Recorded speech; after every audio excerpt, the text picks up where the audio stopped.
Friends, I have to speak about the death penalty.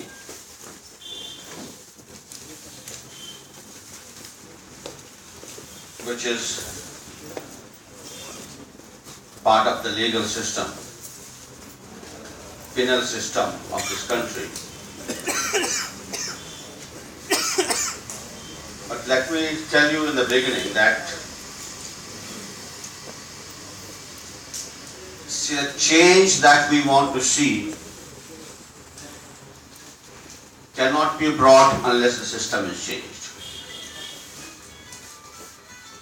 Whether it is corruption, whether it is suppression of the people's rights, it cannot be eradicated unless the system is changed. Today you have Manmohan Singh, tomorrow you might have Narendra Modi or someone else. Changing faces and changing people sitting on that chair doesn't bring the change. It is the policies which need to be changed. It is the system which needs to be changed.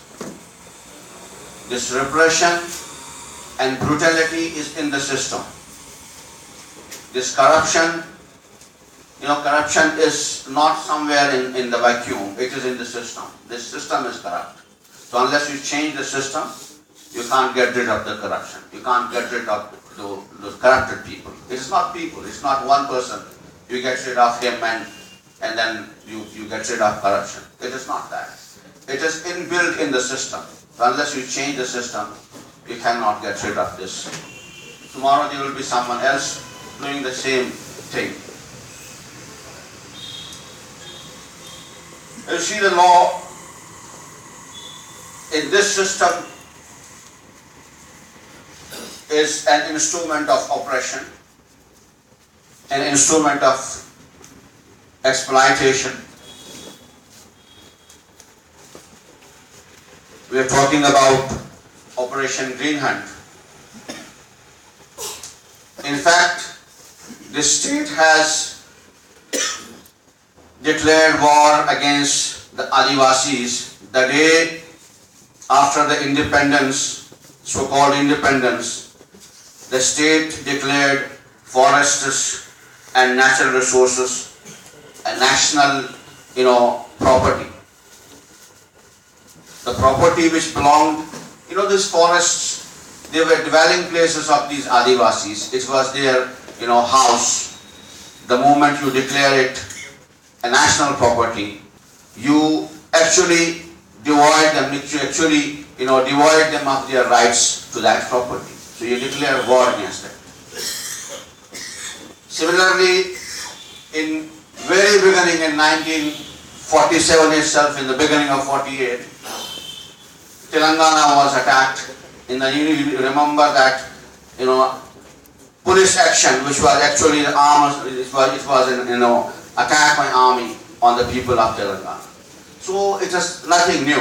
We have to understand that system, and actually you have to fight another war of independence. As far as the death penalty is concerned, see, it is not only barbaric and inhuman and immoral, but it is basically contradicting the very core of criminal justice system.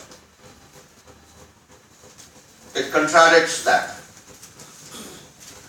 And so far, the deterrence of death sentence being deterrent, it has not been proven so far. It remains unproven even now. So what are these core objectives of the criminal system, criminal justice system? Basically, there are two objectives of criminal justice system. One is that it deters future commission of the crime. The second is the reform and rehabilitation of the person accused or the person who has committed the crime. When you talk about the death sentence, we have seen so far it has not proved as a deterrent. For example, if you look at the United States America, the states which are abolitionists, which have abolished the death sentence, and there are states which have not abolished, which still have death sentence. The states which have death sentence in their legal books, the rate of crimes is higher than those states where it is not. In the United States, you see in India, there are many. I mean, if you look into 54 to 60s, there were hundreds of people sentenced to death. Has that crime gone down? It hasn't. So it has not been proved. It has not been a deterrent, and at least it has not been proven as a deterrent so far. As for the second objective of the criminal justice system, which is reformation and rehabilitation of the person who has committed the crime. Once you take away the life, once you kill him, is there any hope of reform? Can you reform someone after killing him? So the both objectives of the criminal justice system, this death sentence actually is contradicting that.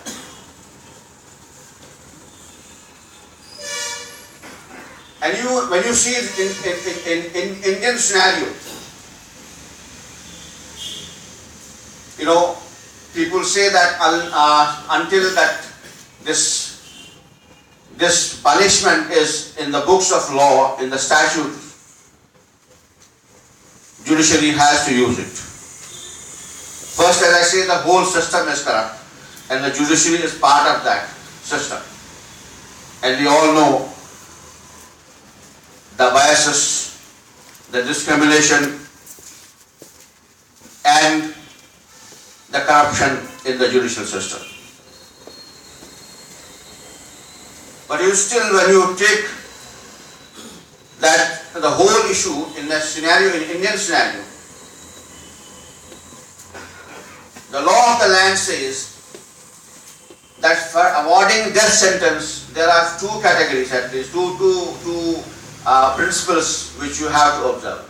One is that the crime has to be the rarest of rare. The second is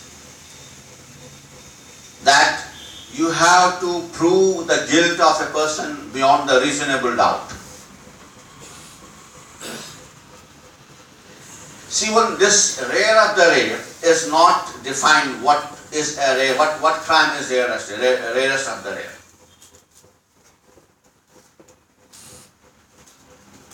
In fact, this rarest, when you see the rarest of rare, it speaks to a large, the underlying incoherence of this, in this system, Indian penology. It talks at large of this incoherence in the system.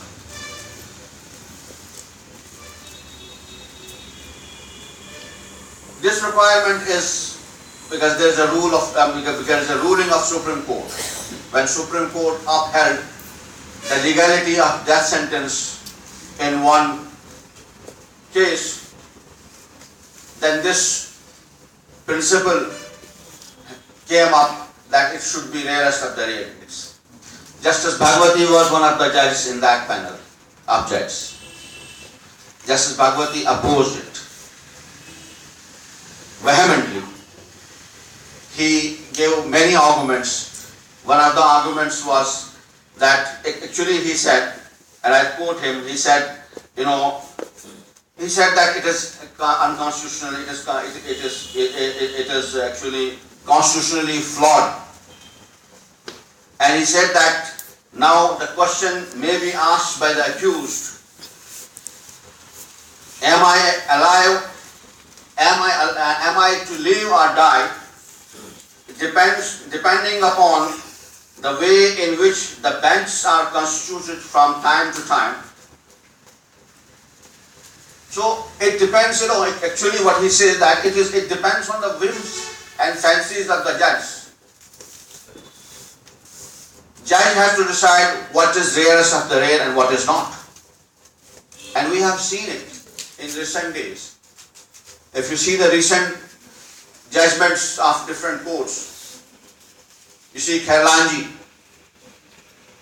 murder, massacre of Dalits.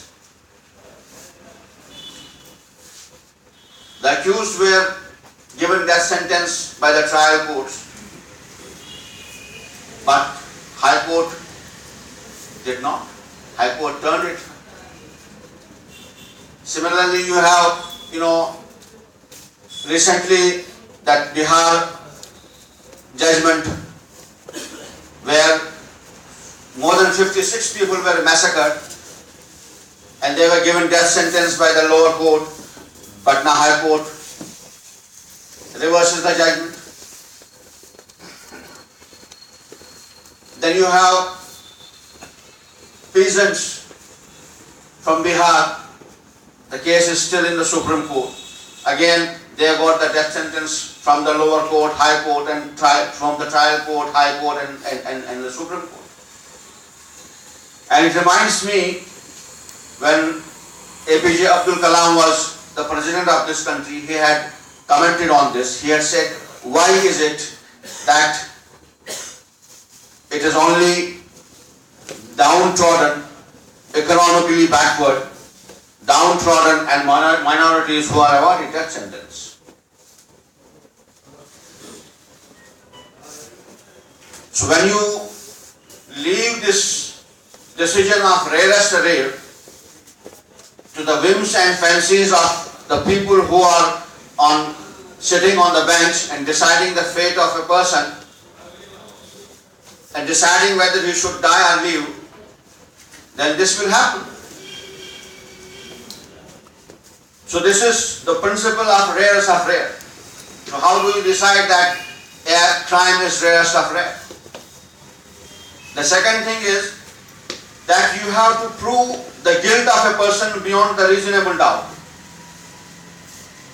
How do you prove somebody's crime beyond the reasonable doubt? You prove when you have a waterproof investigation. You have such an investigation where nobody can object to it, where nobody can raise the fingers that these are lacunas in this. Can any one of you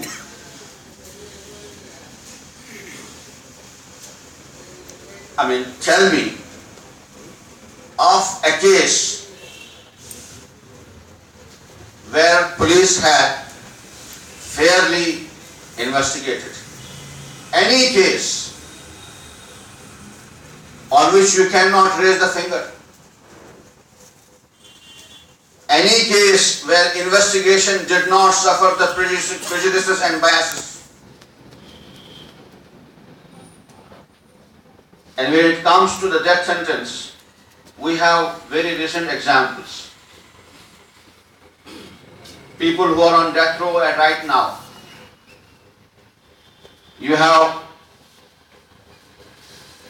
in today's newspaper Hindu, I was seeing that Devinder Singh Bullar's case is there.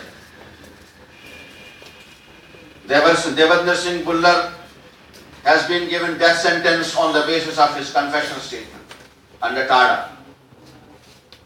Nothing else. Not only this, there was a 3-member bench in the Supreme Court where 2 members of that bench convict him of the crime and the third one acquits him of the crime. Can you see that the police could establish his guilt beyond the reasonable doubt, while a judge in the bench saying that acquits him of the crime?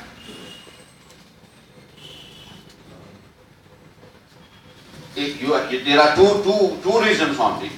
Either the judge was corrupt and Devendra Singh Bhullar had bought him over, or he had serious doubts of the investigation. He had serious, reasonable doubts about the investigation. That's why he is acquitting the person. But on the basis of this majority judgment, he has been given the death sentence. His mercy petition was rejected by the president. His review petition, when he went to review after his mercy petition was turned down, that was also rejected. When he went to review, saying that there is a delay, there is a judgment of Supreme Court.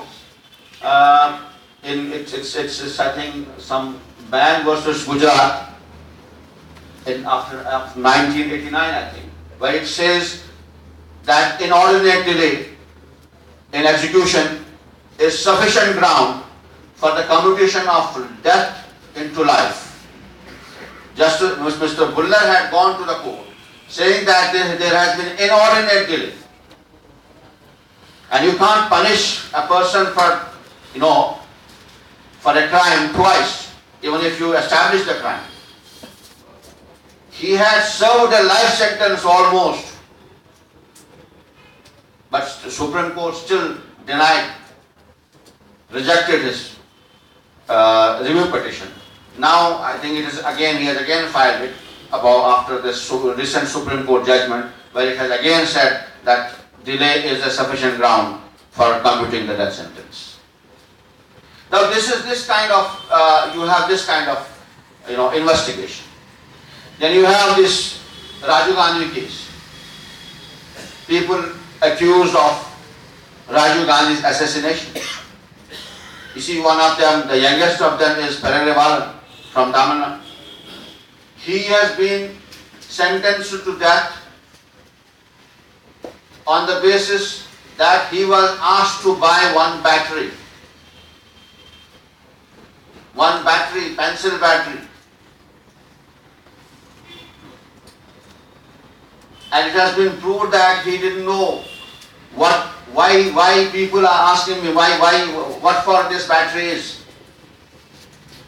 Now after 2-3 years back, the date of execution was also fixed.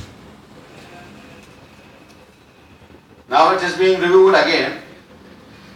After the fixation of date, that CBI investigation officers has very recently said that I did not record his statement verbatim.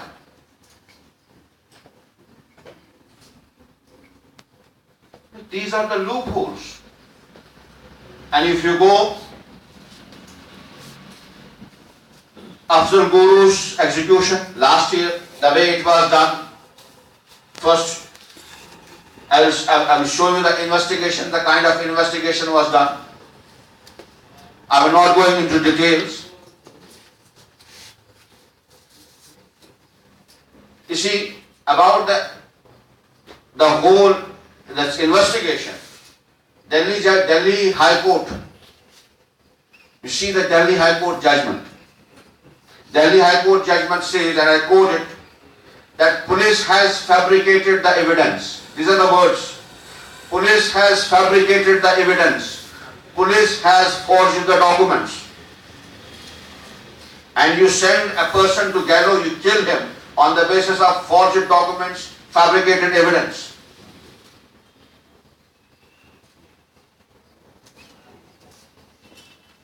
Supreme Court said that they have no direct evidence against him.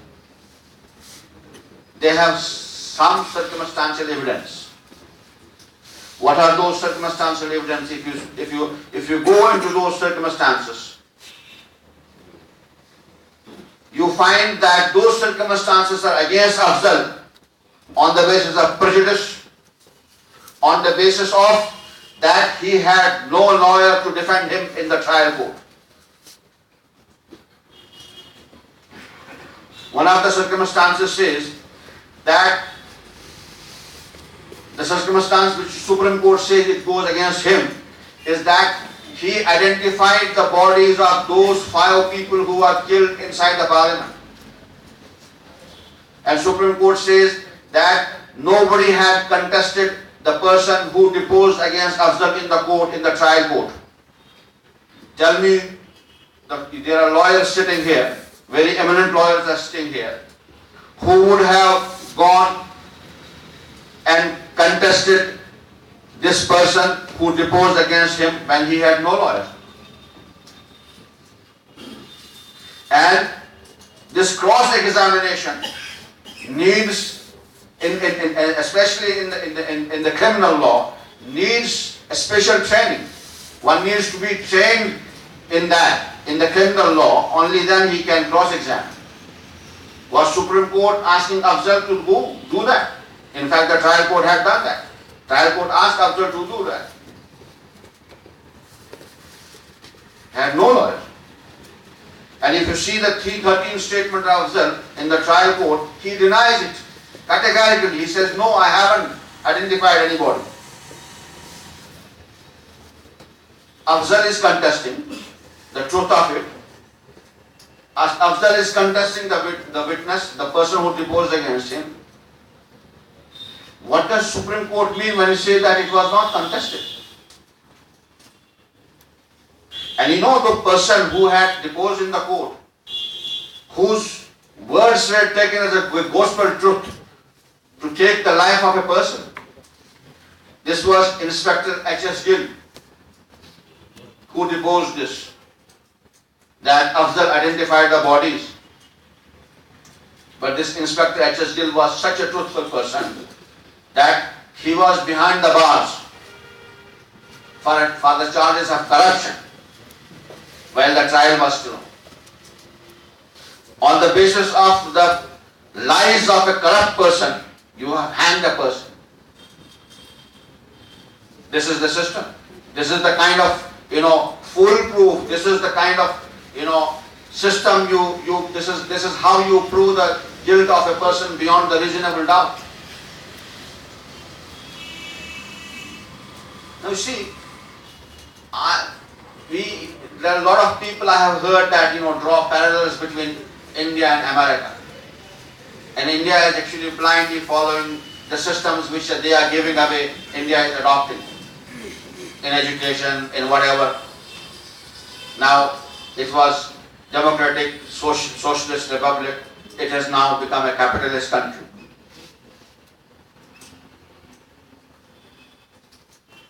If you remember that when Mumbai attack happened, when it was going on, if you remember the visuals which were coming on the screen, it was on one side, there was World Trade Center,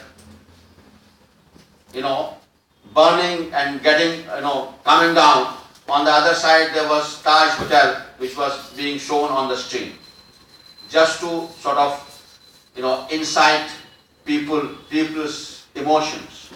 This is what media does. You see, Parliament attack was an attack which was the attack on the highest seat of the democracy in this country. Whereas World Trade Center was not at the highest seat of democracy or something. It was a symbol of capitalism which was attacked. But you see the difference between people in America and here. So this is the largest democracy on earth, so-called. In America, people questioned, people asked, who did attack us? They not only asked who attacked us, but they wanted to know from the government, why do people hate us so much that they want to kill us? There was a campaign. People wanted to know from the government, why is that people in the world want to kill us? But unfortunately, in this so-called largest democracy on earth, nobody questions. Nobody asked the government who actually attacked the parliament. Nobody asked. And in a democratic system, you can keep it vibrant only and only when you raise the questions. Because the essence of democracy is questions. You question, you ask, you hold them accountable. That is the essence of the democracy. You didn't ask. Can anyone tell me who attacked the parliament? Nobody knows. It's a mystery. You have killed a person. 5 people were killed inside the parliament. You hanged a person for the crime. And it is not the case, nobody had, even the police had not said that Afzal had killed anyone. None of them have said. But you killed him. But do you know who actually attacked the parliament? Nobody. You were told that 5 people got in, they got killed, and you were told they were all Pakistanis. Did you have proof that they were Pakistanis? Do you know what court had to say? How their being Pakistani was established? You never asked them. And if you look into yourself, if you introspect and you see the essence of democracy, then you are guilty, you are also partner to the crime, to the murder of Afzal. Because the government in a democratic system, the power lies with the people. The decision was taken on your behalf and you never questioned it. You never questioned it. So if a decision is taken on your behalf and you don't question it, so you are partner to that crime. You were told they are Pakistanis. It was then Deputy Prime Minister and the Home Minister, Mr. L.K. Advani, who said in the Parliament that they are Pakistanis because they look like Pakistanis. It was this. They are Pakistanis because they look like Pakistanis. And I was asked in a press conference that this is what was said. I said yes. It was Musharraf was the Pakistani president that time. I said yes. If that was the thing that Mr. L.K. Advani looks like a Pakistani and Musharraf looks like an Indian. And Advani is from Karachi and Musharraf was from Delhi. So that was the proof of their being Pakistani. And you saw what court had to say about their being Pakistani. None of you actually looked into that. Court said,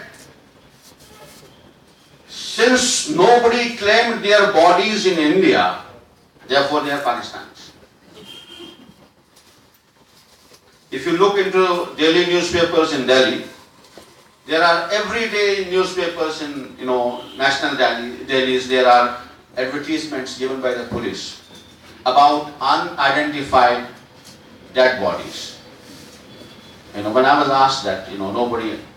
I said, if this is the logic that nobody claimed their bodies in India, therefore they are Pakistanis, then all these unidentified bodies are Pakistanis. This is the logic. And this decision was taken on your behalf. This decision was taken on your behalf.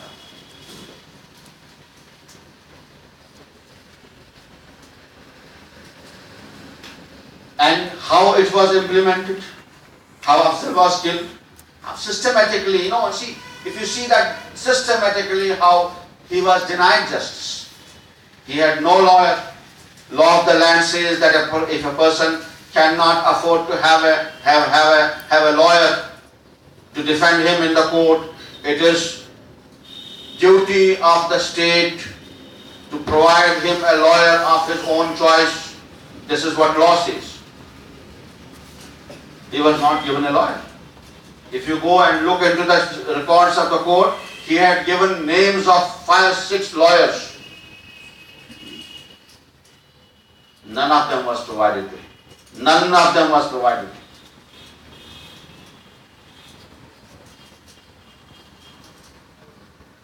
And Supreme Court says that you see the whole system. Trial court, his death sentence is based on confession statement. Supreme High Court, that death sentence is based on confessional statement. When it comes to Supreme Court, the first thing Supreme Court does, they throw away the confessional statement. They say this cannot be relied upon. It has been obtained through coercive manners. It cannot be relied upon. They throw it away. Then they say there is no direct evidence. They exonerate him of being a member of any band or terrorist organization. Even the trial court exonerates him of that. Supreme Court says that it upheld the findings of the High Court. You know, I have told you what were the findings of the High Court. High Court had found that the police has fabricated the evidence, police has forged the documents. What is the yardstick? That you have to prove the guilt of a person beyond the reasonable doubt. When you have fabricated evidence, forged documents, can you prove somebody's guilt beyond the reasonable doubt? When a person is killed,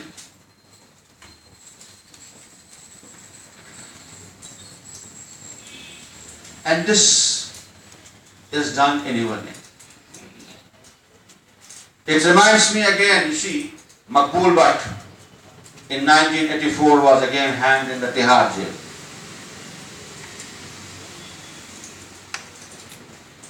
If you see the legalities of that again you will find glaring illegalities. There are eminent lawyers are staying here. If a trial court pronounces a death sentence, it has to be confirmed by the High Court mandatorily. It is mandatory that it is confirmed by the High Court. You can't put someone gallows without, you can't issue a black warrant without the confirmation by the High Court. In Maqbool Bhatt's case, his death sentence was never confirmed by the High Court. His death sentence was never confirmed by the High Court. And you see the justice system. Kapil Sibal, who is the union minister nowadays, he appeared in the Supreme Court on behalf of Maqbool Bhatt at the last minute. And he had a letter, a document from the High Court of Jammu and Kashmir, from the registrar of the Jammu and Kashmir, saying that his death sentence was never confirmed. Never confirmed. An original document very recently, obtained from the registrar of the Jammu and Kashmir High Court, which was verified and certified and everything, original one. Supreme Court did not take that into consideration. And a plain paper, no seal, no signature, nothing at all, where it says that it was confirmed, not by that is not from the registrar of High Court. Supreme Court says that, okay, fine, go ahead and kill the person.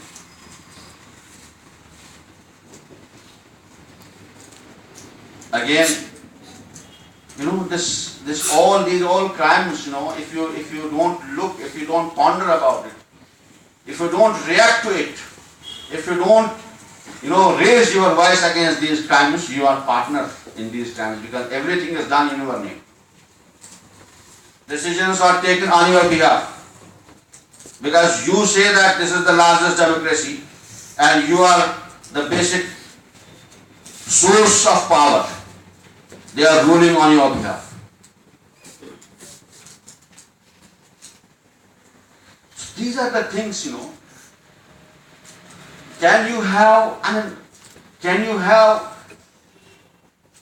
death sentence in this kind of atmosphere where you have prejudices, where there is a discrimination. No institute is, actually every institute is victim of that prejudices, biases and everything. You see, there was a judgment of Supreme Court in 2009, I remember. It was in 2009. It was in 2009. Santosh Kumar versus State of Maharashtra, where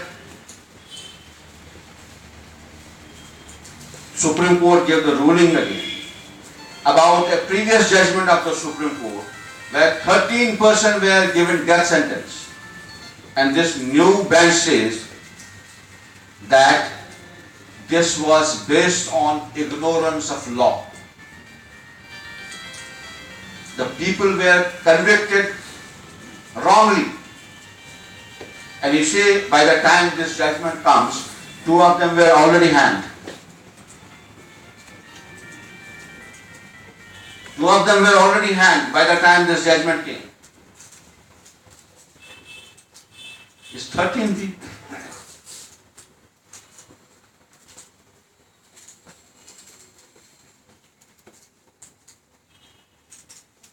And you remember that in 2012 August there was a committee of judges, former judges, who appealed to the president, for the commutation of death sentence again for 13 people, and they said they were sentenced to death wrongly. I mean, this is the situation. If you put someone to death, can you revoke him? Can you call him back? Can you give him life again? You see about it. Just see to it. As I say that, as the system also claims that the judicial system, this system is based on, the criminal judiciary is based on 2 things.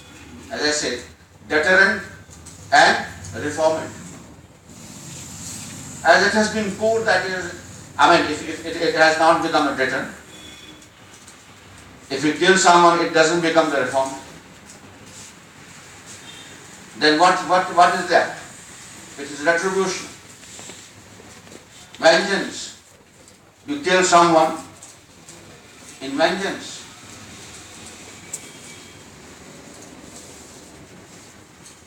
Then you go and eye for an eye.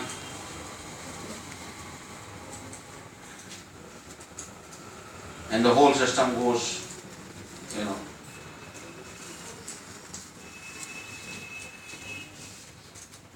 Even we normally think, though it is not the truth, that in American society is a civilized society, though it is not true.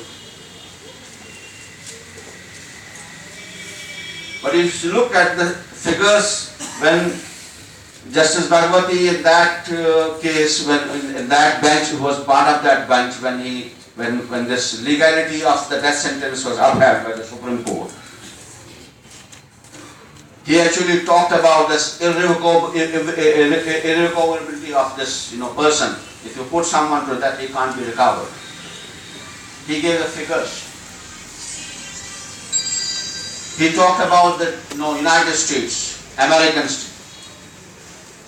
And the statistics which he brought them showed that there were more than 70 people who were put to death, who were killed, and later found that they were all innocents.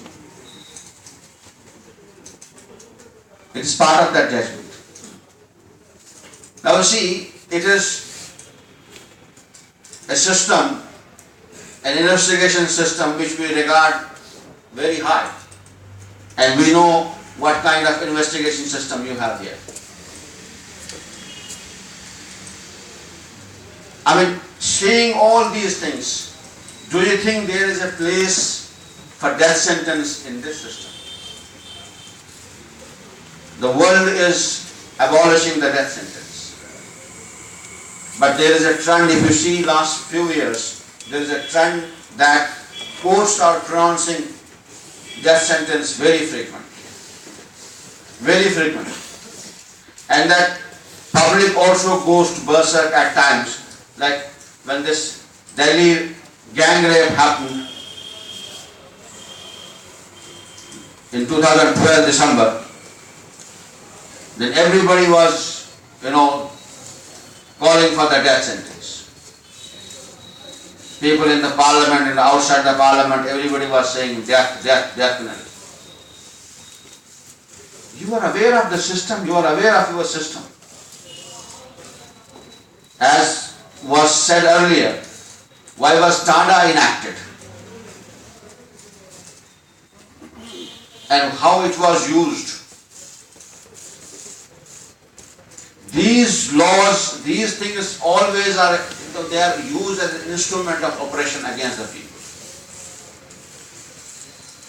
So if you grant sanction to death penalty, it will be used against you only. As I said, President Kalam had said that why is it? And if you see the statistics, that's what's happening actually. President Kalam had said that why is it that only economically backward, downtrodden and minorities are victims of this, are awarded death sentence. So friends, there is actually no place in a civilized world for death sentence. And no place, even if you go by the standards which are the principles which are laid down by the law in this country. As I spoke, the two things, rarest of rare, how do you interpret the rarest of rare? And to prove somebody's guilt beyond the reasonable doubt. Even if you go by those standards, you cannot sentence anyone to that. And actually this should not be in the statute book anymore. I hope we come together, join hands and rise to the occasion, fight against these draconian laws, fight against the death penalty and get it revoked. And it is not, but we have to actually change the system. Unless the system is changed, you will go on suffering. Thank you very much.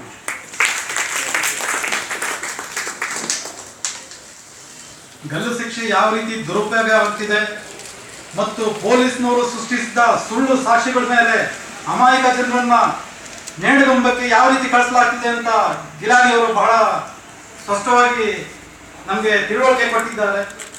ಅವರಿಗೆ ಧನ್ಯವಾದಗಳು. ಈಗ ಮುರುಗೇಶನ್ ಅವರು ಮಾತನಾಡಿ.